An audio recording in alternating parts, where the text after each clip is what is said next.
오늘 설교 제목은 물질 중심주의와 세속화를 이기는 교회입니다. 묵시록을 반년 동안 보았는데 정리를 하는데 어려운 내용으로 정리하는 것보다는 신비주의로 해석하기보다는 좀 알기 쉬운 이야기, 그 대신 세상에서 우리에 대해서 비판하는 이야기를 우리가 겸손히 들으면서 우리 교회의 모습을 묵시록을 통해서 한번 살펴보려고 합니다. 조심해야 할 것은 우리가 묵시록을 읽었는데 읽은 묵시록을 가지고 세상에 있는 사람들을 협박하거나 세상에 있는 사람들을 공격해서는 안 됩니다. 왜냐하면 묵시록의 말씀은 우리에게 주신, 교회에게 주신 말씀이지 세상에 있는 사람에게 주신 말씀이 아니거든요. 우리는 성경을 읽으면서 자꾸 깨달으면 세상에 있는 사람들을 공격을 하는데 절대로 그러지 마세요. 묵시록은 예수님 잘 믿는 사람들을 위해서 주신 것이라고 하는 거 꼭 기억하시기를 바랍니다. 오늘날 교회의 문제는 무엇인가? 크게 이야기하면 물질 중심주의와 세속화입니다. 그리고 그 영향을 받은 잘못 이해된 교회론이 오늘날의 문제라고 볼 수 있습니다. 물질주의의 문제, 만몬이 주인이 된 거죠. 물질 중심주의와 관계되는 것은 묵시록에서 우리가 한 단어로 요약한다면 교만이에요, 교만. 외적인 성장주의, 큰 건물 등이 강조되고 있죠. 여기에 교만이 자리를 잡게 되는 겁니다. 물질을 강조하는 기복주의 때문에 십자가 복음이 잘 들리지 않습니다. 조금 전에 같이 찬양한 것, 신학생 때 정말 눈물을 흘리면서 늘 부르던 찬양입니다. 물질을 강조하면 기복주의, 복만 강조하는 그러한 교회가 되고 복음, 십자가의 복음이 우리에게서 사라져버린다고 하는 거죠. 물질주의에 빠지면 신비주의에 빠지기도 하고 신비주의에 빠지지 않는 사람들은 거꾸로 주의 재림과 하나님 나라와 그 의가 이야기되는 것을 싫어합니다. 물질 중심주의에 빠지면 교회가 깨닫지 못하는 것들 한두 가지가 있는데 그 첫 번째가 세습입니다. 물질 중심주의에 빠진 교회는 세습을 하고도 잘못했다는 걸 깨닫지 못합니다. 또 교권주의가 만연합니다. 교권주의에 빠지면 인가받지 못한 대학 출신의 목회자가 많이 등장하는데 제가 개인적으로 이렇게 생각해보고 한국교회를 보면 한 50% 정도가 목사님 중에 인가받지 못한 신학교 출신들입니다. 제가 좋아하는 찬양곡 중에 부흥 2000이 있는데 전 이 찬양을 부를 때마다 흥분하고 막 눈물을 흘립니다. 그리고 또 좋은 곡이 있는데 주님 다시 오실 때까지입니다. 지난번 감사절 때 영상으로 인사해 주신 고영원님의 곡들입니다. 지금도 생각날 때마다 부르고 있는데 이 노래를 들으면 언제나 감격합니다. 2주 전에 찬양대가 부르는 것을 듣고 싶어서 검색하였다가 두 영상을 찾았는데 너무나 감격적인 영상이었고 그 영상을 같이 좀 보려고 합니다. 두 곡인데 좀 짧게는 잘랐지만 거의 5분은 가는데 아마 여러분들이 그 영상의 찬양을 보면서 많이 놀라실 것입니다. 두 찬양대입니다. 어디서 끊어지는지 모르지만 노래가 바뀌면 또 다른 찬양대입니다. 한번 틀어주시죠.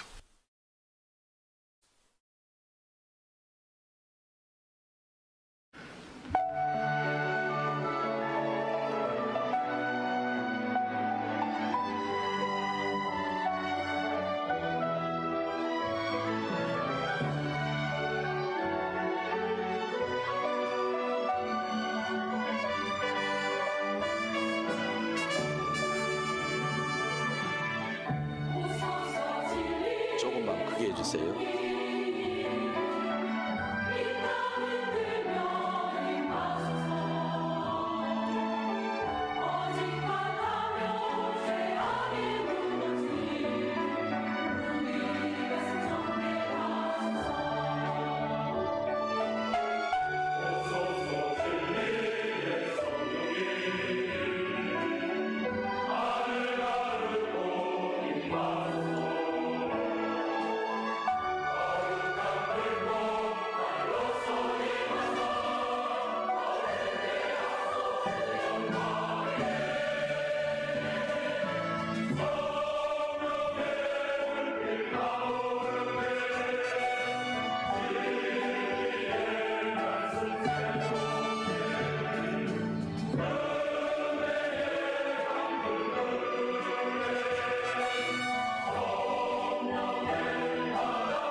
저는 이 찬양을 기본적으로 너무나 좋아해서요.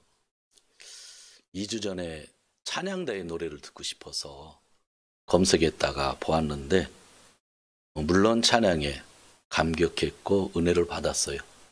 가슴이 뭉클했어요. 그런데 이렇게 큰 건물인지는 몰랐어요. 우리가 사랑의 교회를 얘기하지만 예배당 규모만으로는 이 두 교회가 사랑의 교회보다 더 큽니다. 전체적인 면적이 아니라 10,000명 이상 들어갑니다. 코로나 때문에 교회 예배를 못 드리게 한 이유를 좀 알겠죠?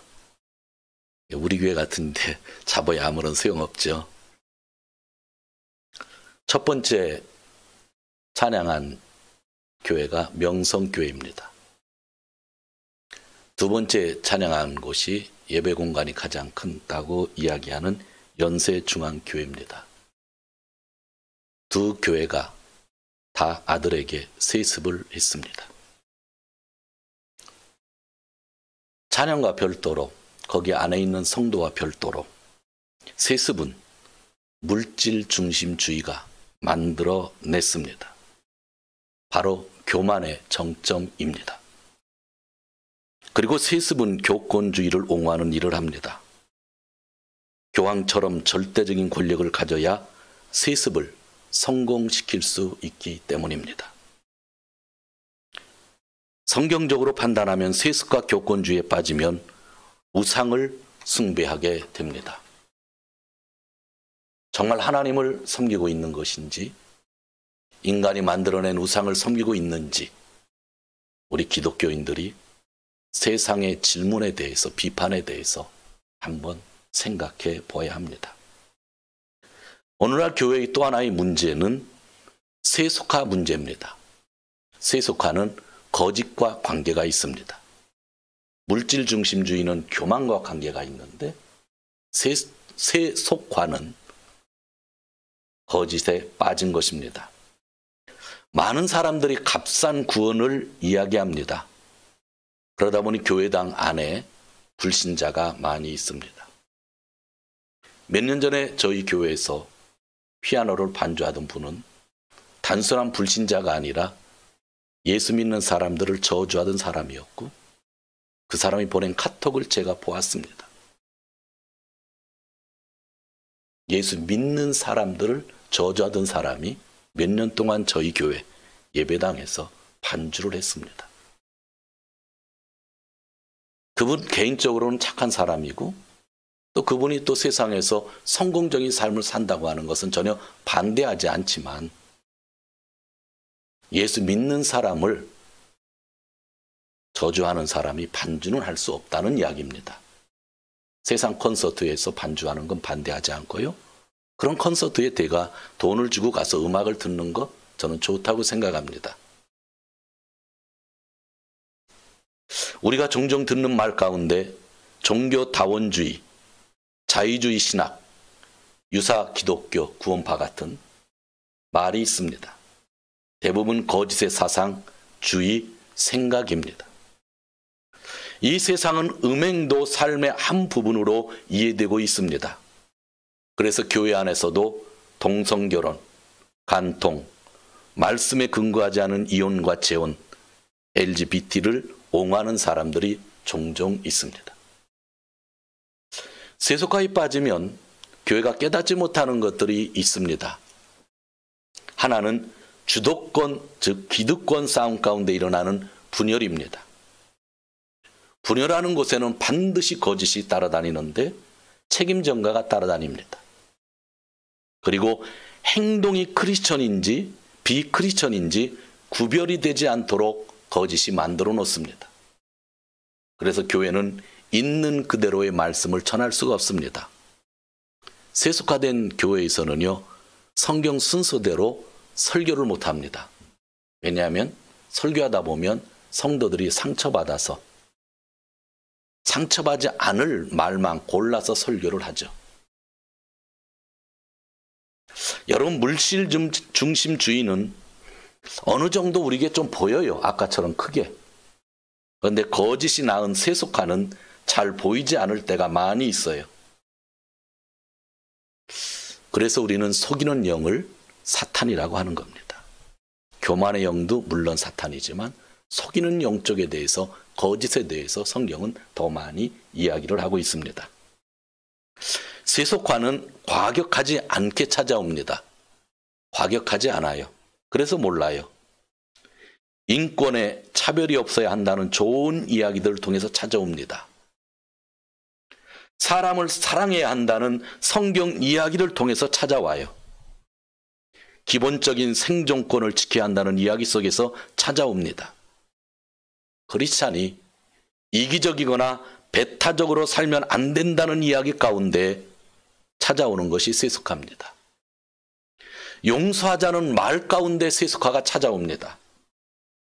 개인의 프라이버시 개념 가운데 찾아오고 개인의 신념 가운데에서 찾아오기 때문에 세속화가, 세상화되는 것이 그렇게 무섭고 보이지 않아서 걱정이라고 하는 겁니다.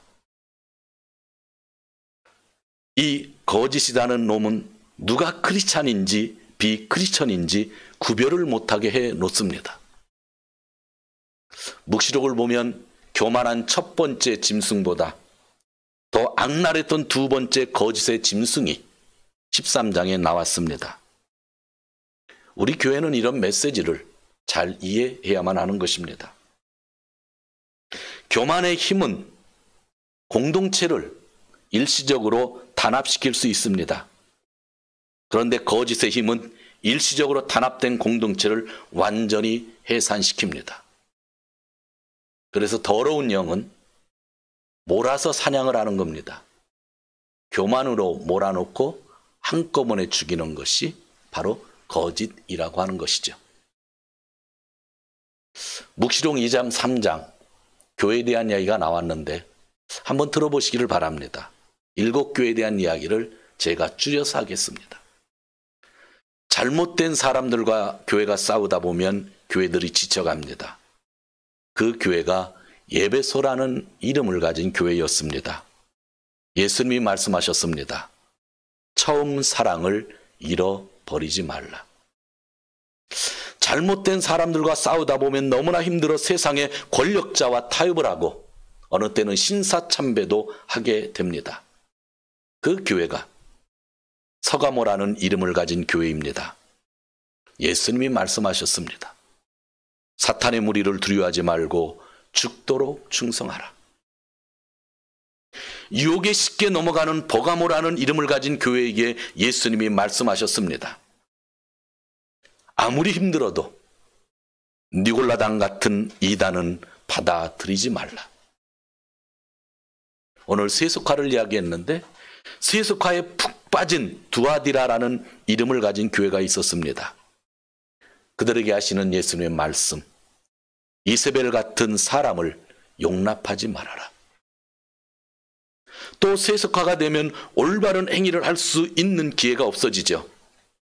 그래서 사대라는 이름을 가진 교회에게 살아있는 교회가 되기 위해 행해야 한다, 행함이 있어야 한다 말씀하는 겁니다. 물질 중심주의를 거부했던 교회가 있습니다. 그랬던 이 세상에서는 작은 교회로서밖에 존재할 수가 없었죠. 즉 필라델피아라는 이름을 가진 교회입니다. 예수님이 말씀하셨습니다. 너희가 약하지만 하나님의 말씀을 붙잡으면 하늘나라 성전의 기둥이 될 수 있다. 반면에 물질 중심주의를 적극적으로 활용했던 교회가 있습니다. 라오디게아라는 이름을 가진 교회입니다. 예수님이 말씀하셨습니다. 가장 부하여 안일했던 때를 회개하고 다시 열심히 살아라. 사랑하는 성도 여러분, 교만의 힘을 가지면 물질 중심주의로 빠지고 거짓이 활개를 치면 세속화에 빠지게 되는 것입니다. 그렇게 되면 교회의 존재 목적을 잃어버리는 거죠. 이런 이야기는 세상에 있는 사람들이 우리 교회에 대해서 끊임없이 비판하는 내용 속에 있는데도 불구하고 우리는 들으려고를 하지 않는 겁니다. 그러나 묵시록에서는 이미 세상 사람들보다 더 빠르게 우리에게 말씀을 들려주시고 있었다는 것. 그것을 오늘 설교로서 같이 우리가 들어야만 하는 것입니다. 더러운 영은 옛뱀이라고도 하며 사탄이고 악마입니다. 더러운 영은 담임 목사를 교만하게 만들려 하며 성도들을 거짓말쟁이로 만들려고 합니다. 우리가 더러운 영을 이기는 첫걸음은 말씀과 기도를 붙잡고 주 하나님과의 사귐을 가지는 것, 즉 참된 예배자가 되는 것이라고 말씀을 배웠습니다. 앞으로도 예배 공간의 개념은 계속 변화할 것입니다. 저는 그러한 변화를 받아들일 용기를 가지고 있습니다. 그러나 하나님과의 사귐에서, 교제에서, 만남에서 진리의 영으로 예배하는 핵심만큼은 변하지 않는다고 확신하고 끊임없이 이야기는 제가 계속 할 것입니다. 오늘은 여러분이 알고 있는 저의 이야기를 좀 하려고 합니다. 한 2번 들으시는 분도 있지만 처음 듣는 분도 반은 될 것 같습니다. 저와 관계된 스토리입니다. 신학교를 입학한 것이 1983년이었습니다. 그리고 졸업 후 정식 전도자로서 교회에 가서 봉사를 한 것이 1990년 1월 1일부터였습니다. 당시 제가 속한 총회는 목사 안수를 받기 위하여 3년간 목사 고시를 봐야 하는데 1년에 2과목씩 5과목인데 3과목을 합격하면 좋은데 안 되는 겁니다. 3년간 고시를 봐야 했고, 고시보다 더 힘들었던 것은 전도사 3년 과정 가운데 2년 이상은 단독 목회를 해야 했습니다. 그래서 대부분이 개척의 길을 가게 된 것이죠. 지금은 제도가 없어졌습니다. 저는 90년 11월부터 지방회가 새롭게 개척하는 교회에 첫 목회자로 부임하여 이 일을 했습니다. 아내가 아기를 낳으려고 부천에 올라갔을 때에 제가 짐을 싸서 혼자 이사를 했습니다. 아내 허락 없이 섬기던 교회에서 이사짐 들고 시골로 내려간 겁니다. 그때 저는 한 달의 사례가 한국 돈 10만 원이었는데 한 50만 원에서 70만 원 있어야 살던 때에 10만 원인데 전혀 불편하지 않았고 감사했습니다. 지금 생각해 보면 조금 정신 나간 상태겠죠. 근데 살다 보면요, 주위에 정신 나간 사람이 많으면요 모르는 거예요. 그 당시에는요 그렇게 정신 나간 사람들이 많이 있어가지고 내가 정신 나간 줄 몰랐어요. 창립 예배 후에 태어난 아들이 밖으로 내려올 때에 샤워 시설이 없어서 불 때는 부엌에 싱크대를 만들어 싱크대에서 계속 그릇을 닦은 게 아니라 애들 목욕을 시켰습니다. 아내는 겨울이기에 안방에 장작불을 넣었죠.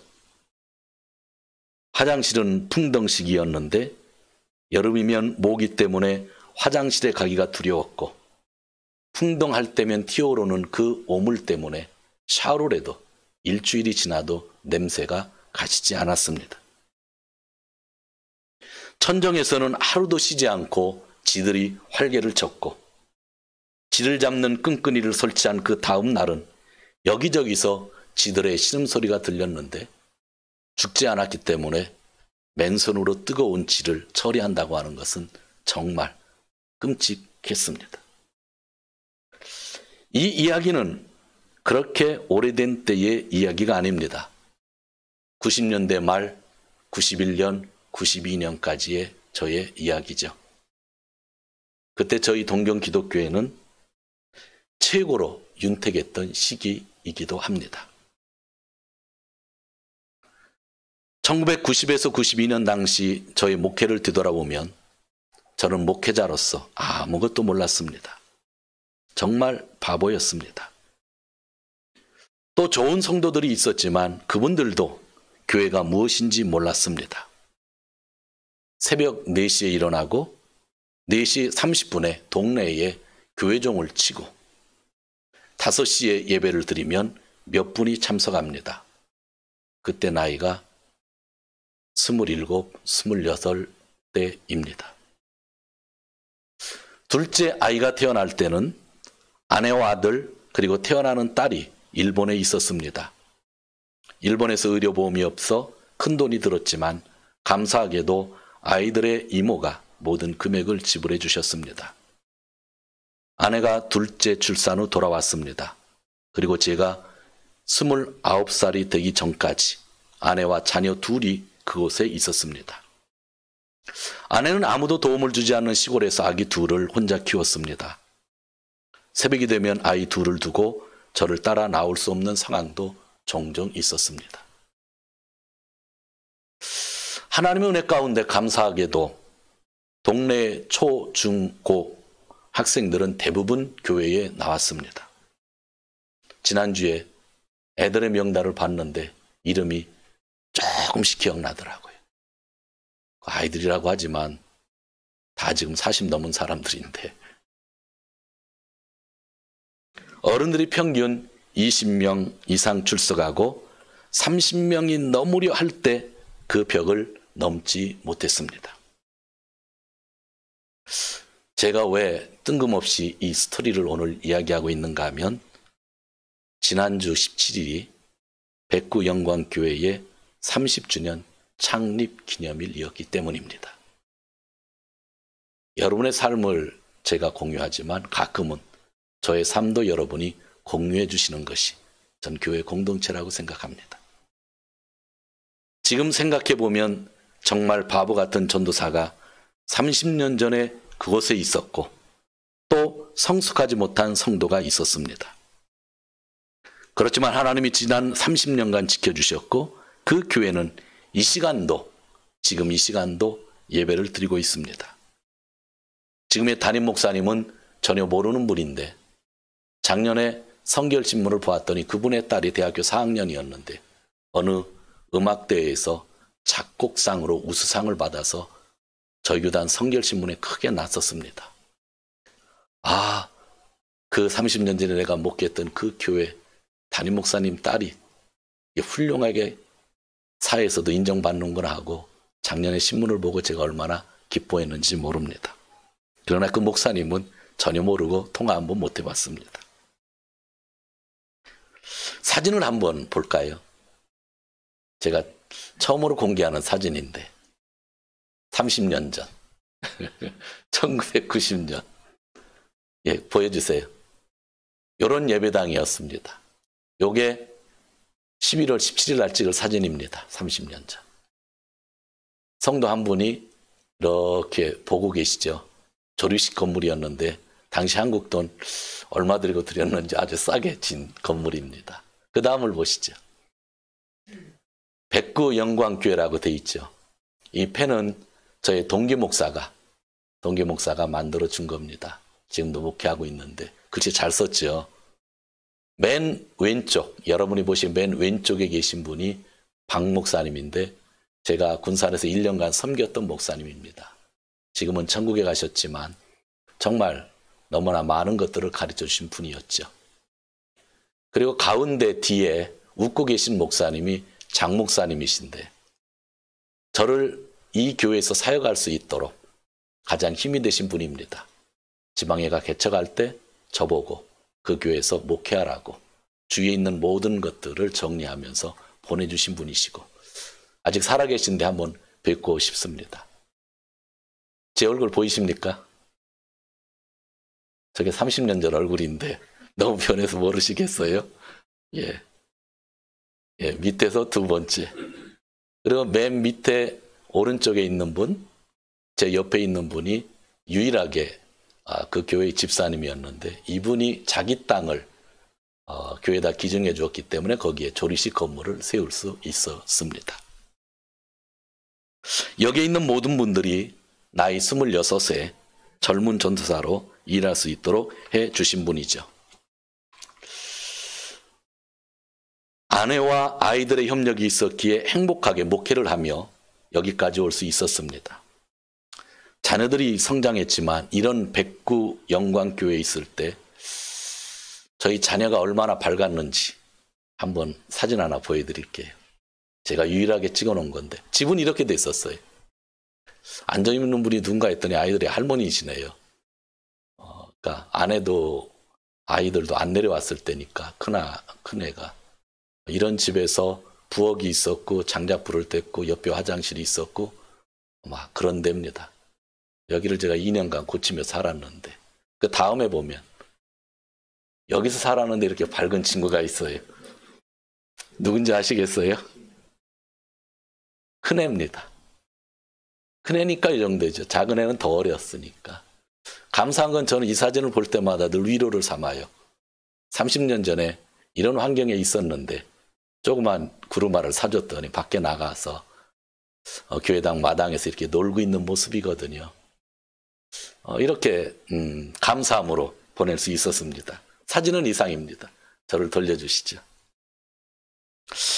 성도 여러분, 제가 지금 이 자리에 있습니다. 그리고 6월부터 묵시록 설교를 했습니다. 묵시록을 설교할 때는 용기가 필요합니다.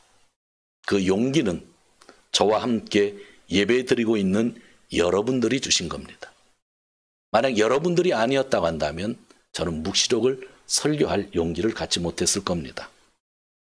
묵시록은 일반적으로 어느 때나 설교할 수 있는 부분이 아니라는 고정관념이 강하기 때문입니다. 그러나 올바른 말씀을 사모하고 늘 말씀에 집중해 주시는 여러분들이 있어서 제가 전할 수 있었고 성령이 함께해 주셨던 것입니다. 들을 수 있는 마음이 없는 곳에 제가 묵시록을 설교할 일이 없습니다. 사랑하는 성도 여러분, 말씀을 정리합니다. 묵시록의 중요한 메시지를 이 시간 담아야 합니다.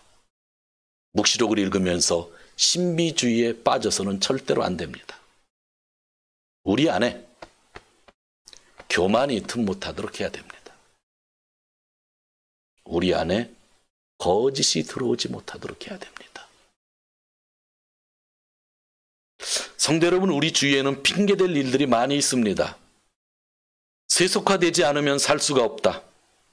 물질이 없으면 교회가 망할 수 있다입니다. 우리는 교만의 다른 이름인 물질중심주의와 거짓이 낳은 세속화를 반드시 이겨야 합니다.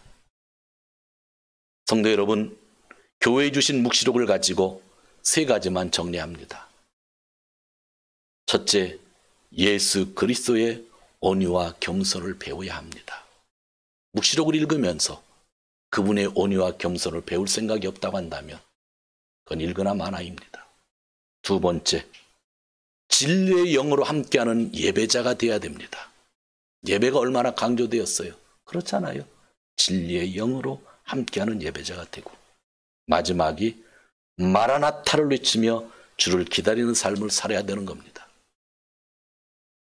산에 올라가서 예수님이 변화하셨을 때에 베드로가 이야기했죠. 주님, 여기가 좋사오니 주님을 위하여, 모세를 위하여, 엘리야를 위하여 내가 천막을 쳐도 되겠습니까? 여기가 좋사오니. 산 밑에는 9명의 제자들이 귀신 들린 아이 하나를 데려다 놓고 고생을 하고 있을 때입니다. 여기 물론 행복하게 살아야 되지만 여기가 좋사오니 하는 생각이 들어오면 우리는 천국을 바라볼 수가 없고 마라나타를 이야기할 수가 없는 겁니다. 마지막 묵시록이 끝나는 말이 마라나타였다고 한다면 마라나타를 외치고 사는 것이 우리의 신앙입니다. 사랑하는 성도 여러분, 주 예수의 은혜가 여러분에게 있기를 축원합니다. 기도하겠습니다.